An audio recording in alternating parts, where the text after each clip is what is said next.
Hi friends, KS കിസാമറുടെ YouTube ചാനലിലേക്ക് ഏവർക്കും സ്വാഗതം.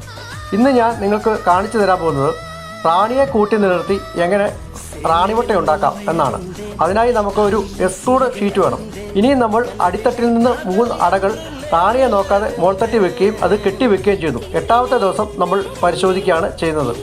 ഇനിയും നമ്മൾ 8ാമത്തെ ദിവസം മുകളിൽ വെച്ചിരുന്ന ഒരു പെട്ടിയാണ്. അപ്പോൾ താഴ്പ്പെട്ടിയിലാണ് റാണിയുള്ളത്. അതുകൊണ്ട് മോൾ പെട്ടി നമ്മൾ ഇങ്ങോട്ട് മാറ്റി വെക്കുന്നു. അതിന് റാണി മുട്ടയുണ്ടോ എന്ന് നമ്മൾ പരിശോധിക്കുകയാണ്.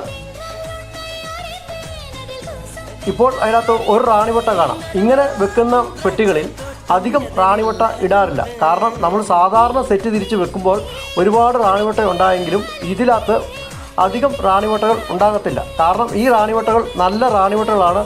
ഇത് റാണി ശരിക്കും തരിമുട്ടയിൽ നിന്നും മുട്ട ഉണ്ടാക്കിയിരിക്കുന്നതാണ്. ഇങ്ങനെ ഉണ്ടാക്കുന്ന റാണിക്ക് വളരെ പെർഫോമൻസും കൂടുതൽ.